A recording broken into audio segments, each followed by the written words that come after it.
So without any further ado, let's get into some hot gossip, hot take, stories, and advice that will have you say literally what? Literally what?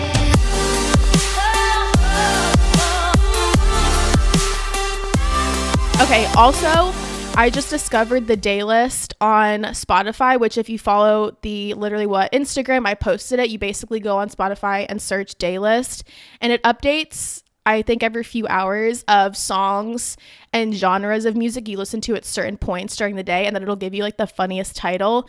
I think yesterday I had something like, the word they gave me, I looked it up, and it basically meant like a superiority complex, which, like, if you know me, I do not have that, but that's the kind of music I listen to, I guess, during that time.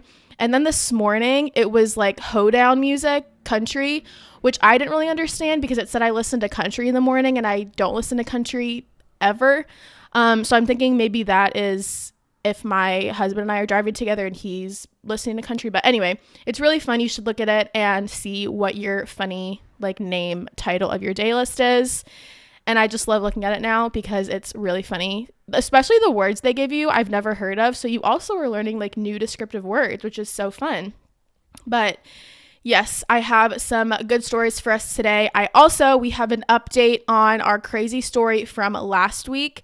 They wrote in a second time, so we will be getting into that. And then we have another story that someone wrote in about that is also wild, probably one of the most craziest stories we've had so far on this podcast. So we will be getting into that at the end of the episode, so make sure you stay tuned. And if you want to write in, it's basically if you have any crazy story that you want to share, you can go to the link in my bio. It's also going to be linked in the show notes on YouTube and Spotify and Apple and all of that.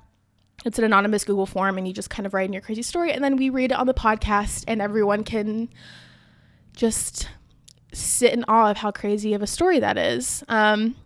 So yeah, it's a lot of fun. You should definitely write in so we can read some of all of you guys' crazy stories. My Target always every day has 2 for $4 Alani's, and every time I go, which I go to Target, I'm not even going to say how often I've been going to Target, but I am now stocked up, and I'm trying to try all of the flavors to see my favorite.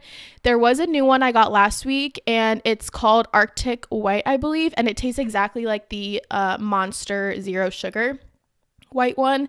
It tastes really good. That's probably one of my favorites right now. This one is Cosmic Stardust. This is probably my other in my top 3.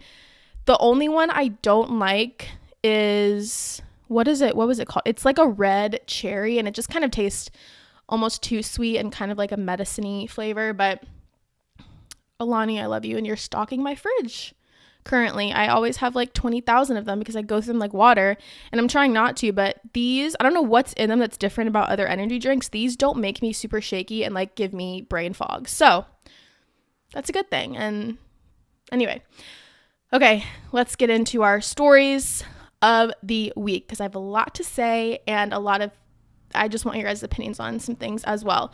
So our first story is that the Super Bowl lineup for the singers has been announced. I don't know what I'm doing with my hands, just ignore me. But yes, the 2024 Super Bowl lineup is finally here, and performances from Post Malone, who is one of my favorite artists. I saw him in concert last summer, and that was like the best night of my life. Reba McEntire, I'm going to say her name wrong. Is it Andrew Day? Who sings like, and I'll rise up.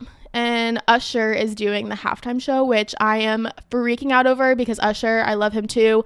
You guys know like 2000s, 2010s pop is like, that's my favorite thing to listen to. So 2024 Super Bowl is nearly here. Kickoff is less than a month away, and we finally have the performance lineup for the night. Usher will grace the stage field at halftime. I am so excited. Was it Rihanna who did it last year? I feel like the Super Bowl feels like it was just here. If she was the one that did the halftime show, I think she did when she was pregnant. Was that a year ago? Oh my gosh, she did. 2023 Super Bowl. That's whack that was a year ago. Wow. Okay. Anyway, Reba McEntire, Post Malone, and Andrew Day were all also revealed as participants this week. So Reba will be singing the national anthem. I will say, and I love Reba. Who is Reba, you might ask? A single mom who works too hard, who loves her kids and never stops. Generally with the heart of a fighter. I'm a survivor. if those are lyrics.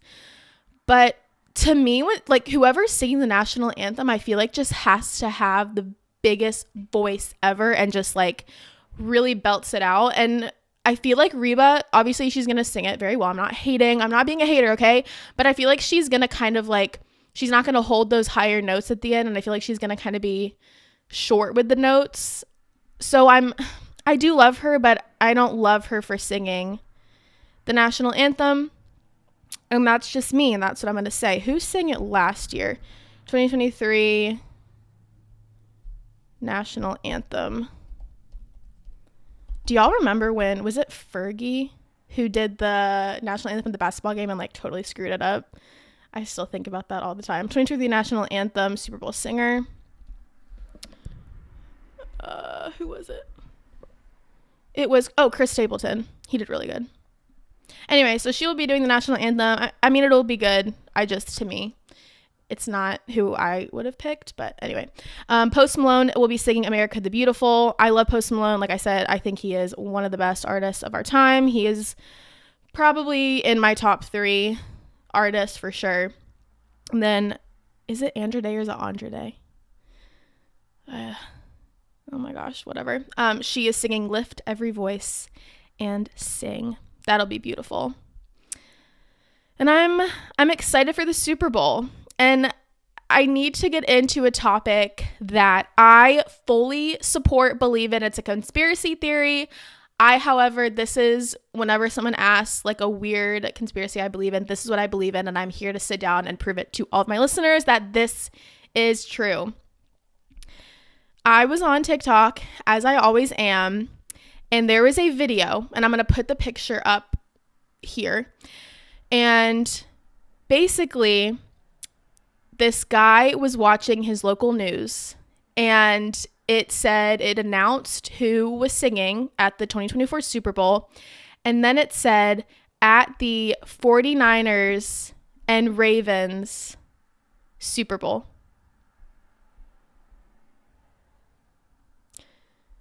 Also, NFL fans think that the Super Bowl logo always are the colors of the two teams that are going to end up in the Super Bowl. So the past 2 years, it predicted it. It was the Bengals and LA Rams, and it was like red and yellow. And then last year, it was the Eagles, like green turquoisey color, and then it had red for Kansas City Chiefs, who were in last year. And this year, it is purple and red, so 49ers, Ravens. And also, the freaking local television said at the 49ers Ravens Super Bowl. And you've heard of this. It's that people believe that the NFL is scripted. I believe 100,000% that part of the NFL, if not all of it, is scripted. And this is just more ammunition. Hello? This is just more ammunition that this is true. And if it ends up being the San Francisco 49ers and Baltimore Ravens in the 2024 Super Bowl, when that radio station posted it and the logo, go look at the logo for this year, that will be insane, and that will fully convince me. I'm already convinced, but that will fully 1,000% convince me that the NFL is scripted. So we will see what happens. So I am sad, and I am repping my Miami Dolphins sweatshirt because they lost to the Chiefs, obviously, which, they were playing in freezing temperatures, and our boys, they like the sun and heat, but they did lose, and I have been not okay since that night. It was not a good night. I made my husband turn the TV off, and I went to bed, and I was not okay. Thankfully, and it's always funny, like when you grow up, I feel like you always like the team that either A, like the state you live in, or B, just what your dad likes. And thankfully, my dad picked the team Miami Dolphins, which in my opinion, and should be everyone's opinion, has the best colors in the NFL. Sorry, like they do. And I was born in Florida. He was born in Florida. Obviously, we live in Georgia, but now I'm back in Florida. So Miami's always been my team. And I'm sad that they lost, but I'm still representing them whenever I can. So now I'm just kind of watching the rest of the playoffs for fun. And now that there's all of this that has come out, I'm even more excited to see if this comes true and who will win the other games. I think who plays today? Let's look up who plays today. Is this like a sports podcast?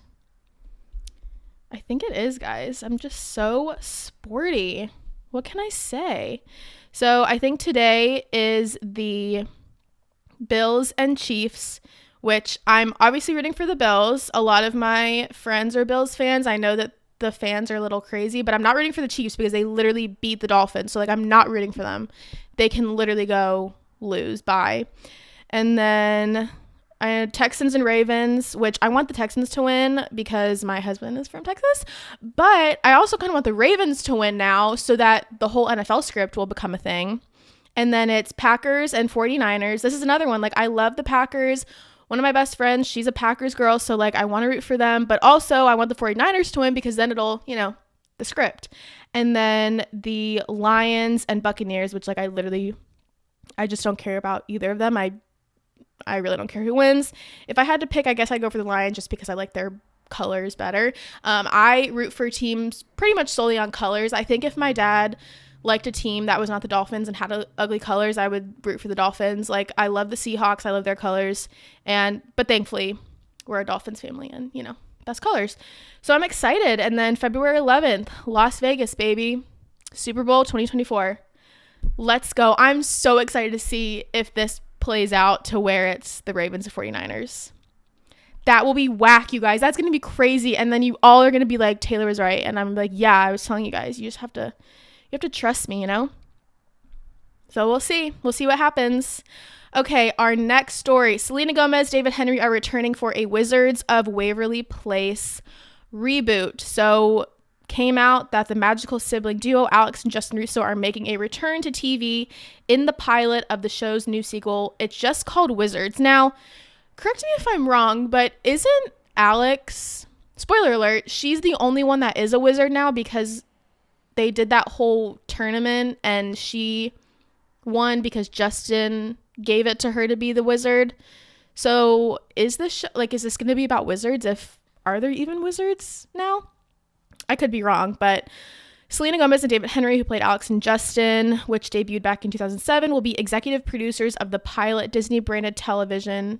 Of the pilot, Disney confirmed to CBS News. So is this going to be on Disney Plus? That will be interesting to see where they put it. Selena is going to appear in the pilot as a guest star, and then Henry will appear as Justin on a regular basis. The cast will also include new arrivals. I wonder if they're gonna, I think it's Harper and the Dad who have a podcast that just talk about Wizards of Waverly Place, right? So I wonder if they're gonna guest star, and if not, then that's kind of embarrassing for them. But if Selena's only in the pilot, it looks like, then maybe it's not going to be about wizards if she's the only wizard. I don't know. Now, I'm going to be honest. Wizards of Waverly Place was not my top show. Like, I was a Hannah Montana girl. Like, Hannah Montana is all I would pretty much watch. Lizzie McGuire. Wizards of Waverly Place, not so much. Sweet Life of Zack and Cody. So if any of those shows are doing a reboot, then I will be freaking out. Wizards of Waverly Place, it wasn't in my top. I have watched the show. I can't say I've watched every single episode. My husband and most of my friends, they love Wizards of Waverly Place. For me, it's exciting when a Disney Channel show is getting a reboot because Disney Channel was what I grew up on. However, it wasn't my top Disney show that I watched, so I'm not as excited as I would be if it was a different reboot. And I know they tried to do a Lizzie McGuire reboot and it didn't work out, which was really sad. But when Hannah Montana ever does a reboot, which I don't know if they will because I don't think Miley and her dad are talking anymore, but if that ever happens, like, someone come and resuscitate me because I would freak out over that. But that'll be exciting. I'm definitely going to watch it. Selena definitely, I think, is way more in the acting world now, and I know she is starring in a new movie. I think she's playing like a biopic of someone, I can't remember who, but she's definitely more on the acting track, so I'm excited for her. I think this will be really exciting, and we'll see when it all happens. Our next story is another new production, and this is the Polar Express 2 is now in the works, producer reveals. If you watch this podcast, I think it was one of the first episodes, I hate the Polar Express. It is the worst movie. It's terrifying. I did my senior capstone, one of my projects, on the Polar Express and why it's so creepy, and that's because of the uncanny valley.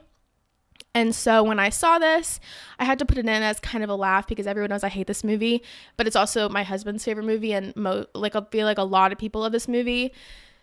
However, I probably won't watch this because just bad memories. But the Polar Express 2 is in early development, and it is produced by Gary Getzman. Oh my gosh, Kayla, are you out there listening to this? Are you related to this producer? That's so funny. And this producer also is wanting to do sequels to Where the Wild Things Are and Mamma Mia. Mamma Mia literally has whatever. Okay, so a sequel to the Christmas favorite Polar Express gets a promising update from producer Gary Getzman, who says the studio wants another one. They are now working out how to bring Polar Express to screens, and they also want sequels to several other projects. Interesting. However, the Polar Express 2 is not something that they are going to rush into. While it might take time for Polar Express to leave the station once again, they assure fans of the original that a sequel is now in the works. So it looks like this is a very slow-moving process, and that is because this is another article that the Polar Express 2 can no longer count on the original movie's greatest strength. So the movie was revolutionary during its era, but the sequel is going to have a hard time. So it will have to get creative, as it can't rely on tell me their greatest strength. It just keeps repeating that. I don't know why it's not telling me what it keeps saying biggest strength, but not telling me what their biggest strength is. So in 2004, the movie was huge, and it held the box office record for 5 years until it was eventually beaten by Avatar. And it keeps saying, animation. Finally, we scroll down. So animation was easily the movie's biggest strength. It can no longer be counted on for the sequel. Not everyone was a fan of this movie's animated style, as it had sometimes been labeled creepy. As I've said before, this is called the uncanny valley theory. You can look it up. A lot of movies who use... So basically when they filmed the movie, it was live people acting and moving around, and they were put like different things all over their body, and so it looks real, but it also doesn't look real, and that's what gives that kind of creepy look. So back then it was a very unique style, but now I don't think they're going to use that same animation style because that has aged, and obviously now we're like 20 years past that. So since animation has evolved a lot, I guess it's gonna have to be, I think it'll look a lot better and will not be as creepy. So it'll be interesting to see what they do. I guess maybe if you guys saw the Christmas Carol with Jim Carrey, they also kind of did, that was gorgeous animation, but that also had where they stuck things to the people and then they like moved around, and that's why I think it's not natural looking basically. So we'll see what they do with the animation, since animation has changed over the years. Now it's saying, how can it still surpass the original film? So there's several things that don't make sense in the Polar Express. It has never been made clear how kids get the tickets to board the train, why they're so special, and the whole premise of letting children go on this journey in the first place doesn't seem very realistic, especially with how dangerous the trip becomes. So even though it has its charming moments, I don't think it has any charming moments, the Polar Express also has a lot of flaws. So they're saying that they're going to make the second a little bit more logical and realistic, and assuming it's going to follow a similar premise, it should explain more details about the tickets, as well as why the train journey is so safe that parents allow their kids to go on it without their supervision. Did the parents put their kids on the train? I thought that he got up in the middle of the night and went on the train, and they were like kind of kidnapped, or no? I don't know. Interesting. Also, the Polar Express sequel must bring back Tom Hanks and let him have the same freedom. He was the key to the film being so successful. and could flourish with a stronger plot. He played like majority of the parts, I'm pretty sure. So we'll see what Polar Express 2 can do for us. And if you are creeped out by this movie, like I am, maybe it will redeem itself and I will love the Polar Express 2 and never have to watch the original Polar Express again. Who knows? This could be exciting. This could be exciting. Maybe, you know what they should do is redo the first Polar Express with this new animation so that I don't have to watch those creepy little characters anymore. That would be amazing. That's what they should do. Our last story I'm putting in here because I thought it was very funny. So Kim Kardashian posted a video of her office, and she had like a model of her own airplane. She had like her brain in 3D, which was honestly kind of cool. And then she said that she has a tanning bed in her office, and she got a lot of hate on that because obviously tanning beds are not good for you. So then Kim K defended her use of tanning beds to help her psoriasis after her TikTok video tour of her new office faced backlash. So she said that she uses the tanning bed to treat psoriasis, which I don't think a tanning bed does. And I think that, so it must not be a legit tanning bed. It has to be a specific, really expensive tanning bed that does help with psoriasis, because I don't think a normal tanning bed does that. I think it is just like really bad UV rays. So her video got over 14 million views, and then she got tons and tons of backlash with people calling her out for using a tanning bed that can cause skin cancer. And her sister, Khloe Kardashian, has actually had skin cancer twice. And so then she went to Twitter, well, X, and said that I have psoriasis and it really helps when it's bad, but I don't use it too often. I don't know. It has to be a special kind of tanning bed if she's saying psoriasis. And then people were saying, well, still don't try to normalize it, or at least state why you're using it. Your followers would be using it without knowing why, and it could cause complications, blah, blah, blah, blah, blah, blah. I don't know. I just feel like a tanning bed doesn't help with psoriasis.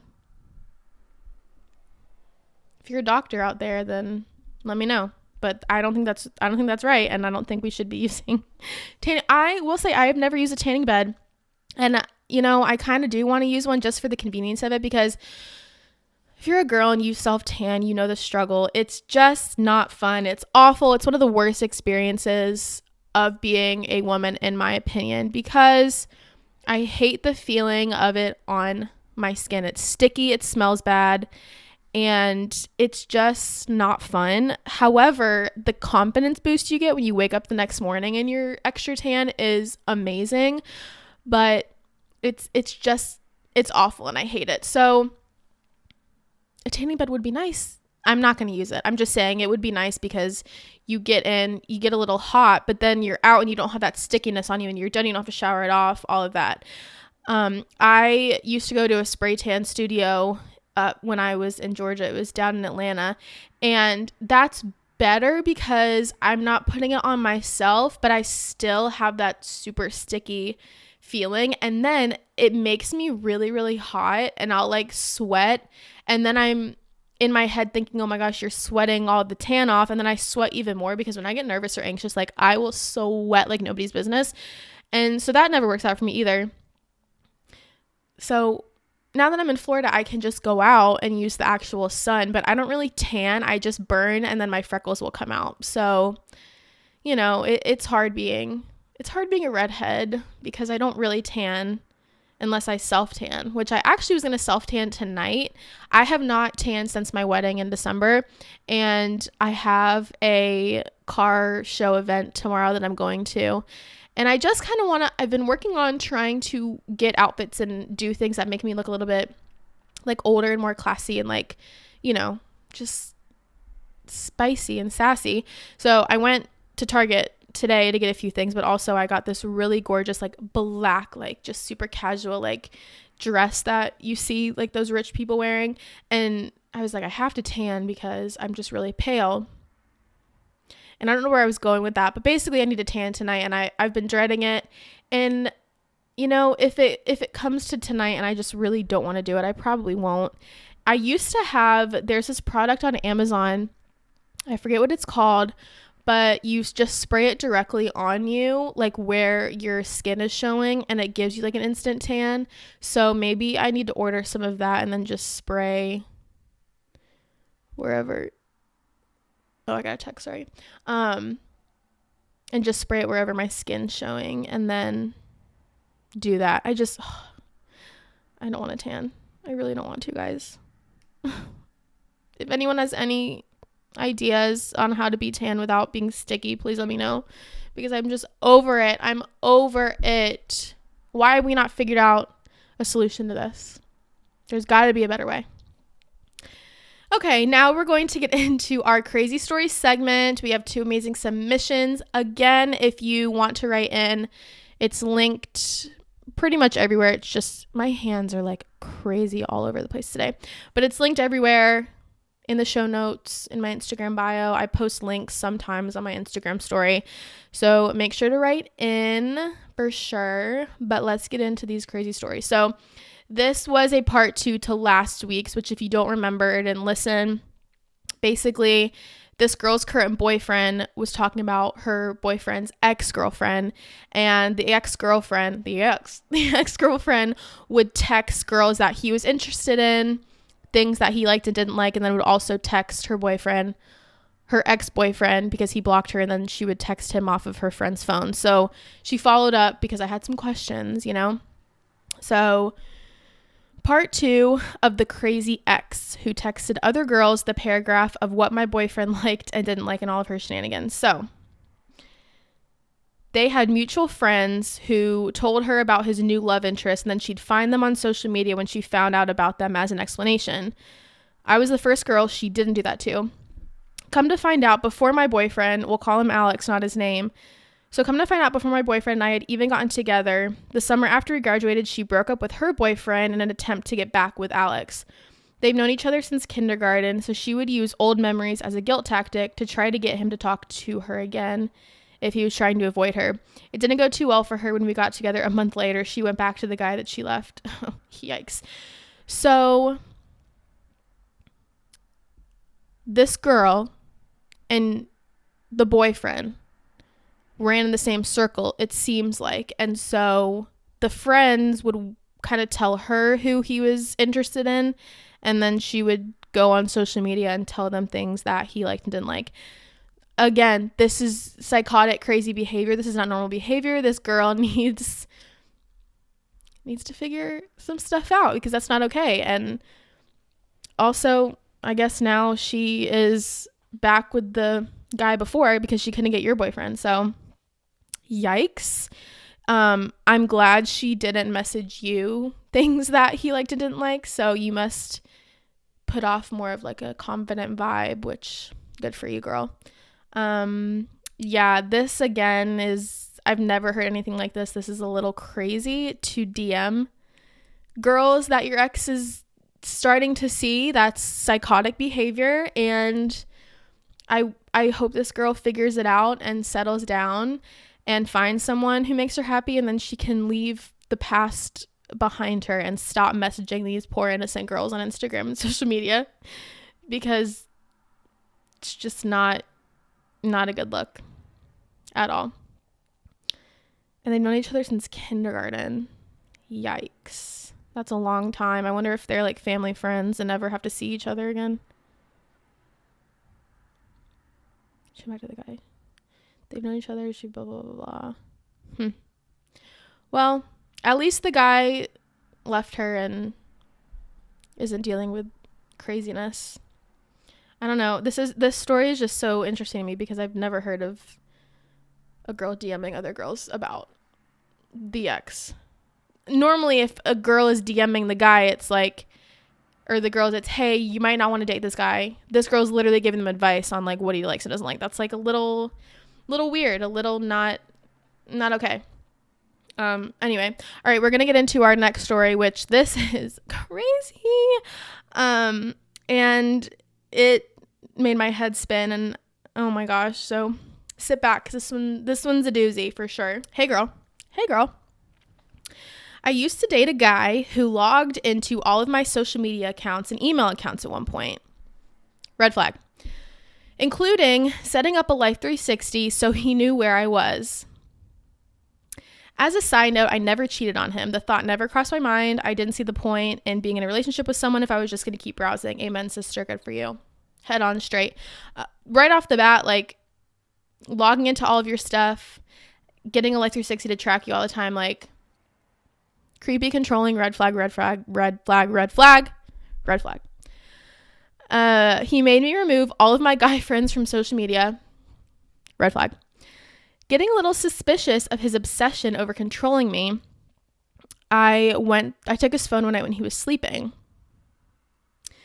Come to find out, he had a Snapchat, Instagram, and Tinder with literally hundreds of girls. He had sent them all the same pictures he sent me. And he would say the exact same, "You're the most beautiful woman ever. I'm so lucky." Basically all the same words he used on me. Talk about invalidating how meaningful his words were. So the whole time he gaslit me and accused me of being unfaithful, he had been projecting his own actions onto me. Amen. I will say this again and again. If someone is like randomly all of a sudden like attacking you on things or like blaming you for things or like thinking you're doing something that you're not doing at all, most of the time it's they're doing that thing to you. So good for you for using your head. I confronted him on it the next morning and he lost it. We had to drive home from college and he kept trying to run us into other cars. Yikes. When we got back to college next week, he ran off into the woods at midnight with his car, threatening to off himself. This guy needs help, serious help. I went out in my sedan off-roading through creeks in the middle of nowhere with no signal at 3 a.m. trying to find him. Were you guys still together at this point? Anyway, I ended up backing into a tree before I finally found him and he was passed out in his car. I was a cadet, so leaving like that as a first semester cadet would have ruined my academic career if I had been caught. Okay. I hope you're not still with this man. Oh, you're not. I used to. Okay. Yeah, this guy is literally giving every single red flag possible. And the fact that you went out. So he must have like texted you and like tried to get your attention by going off into the woods.